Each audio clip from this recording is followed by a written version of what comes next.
Hello, thank you for watching this video.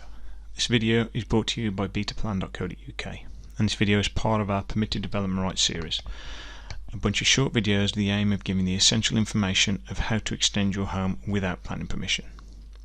This video is for a single storey side extension. Here we have an average 2-storey detached house. Front elevation, the side elevation, the rear elevation, and the alternative side. If we focus on the side elevation where the extension is intended, as you can see, we have enough space on the side to extend. As with the permitted development right rules, the extension would be off the original side elevation. If we look at the rules in relation to the side extension, firstly, let's note the width of the original house. Any side extension cannot be wider than half the width of the original house. As an example, if the house is 7 metres wide, the extension cannot be more than 3.5 metres off that side elevation. Now if we look at the perspective, the height requirements are as follows.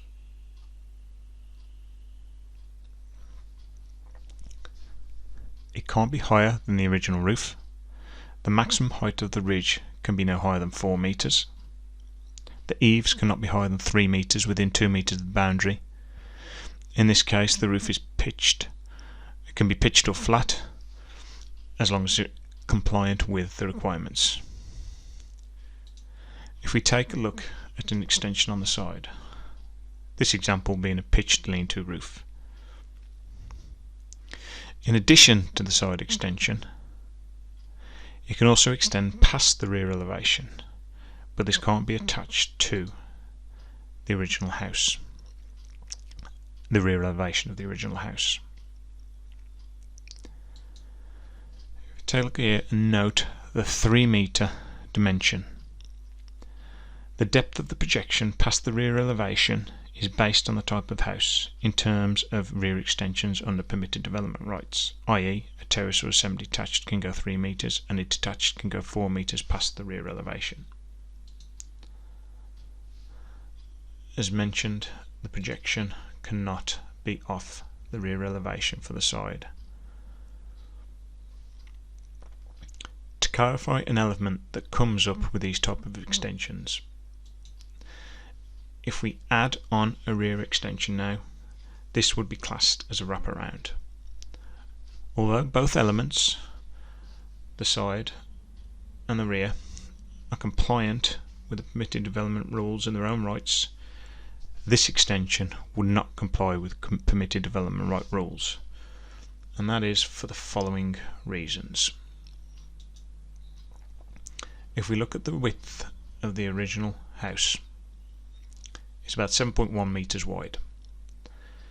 Now if we add on what we're adding on for the side, which is another 3 metres,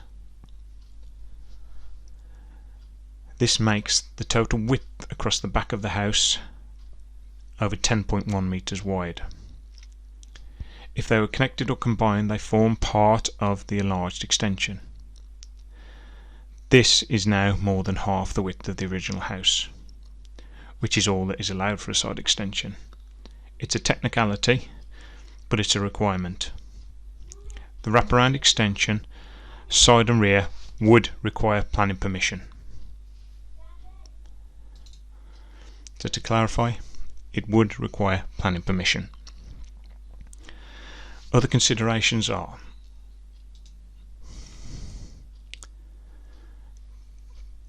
only half the area of the land around the original house can be covered by extensions or any other buildings. The materials used in any exterior work must be similar appearance to those of the exterior of the existing house. The extension cannot be built forward the principal elevation or where it fronts the highway or the side elevation, i.e. a corner plot.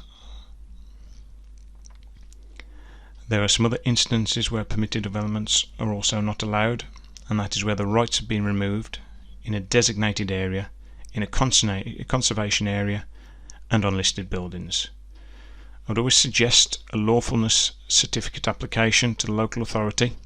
This is when the council assesses the proposed works as to if it is permitted development compliant, and they'll issue a letter to that fact.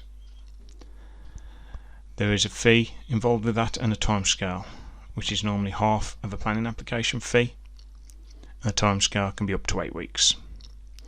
Building regulations is required. Thank you for visiting and watching this video. Please subscribe and leave any comments.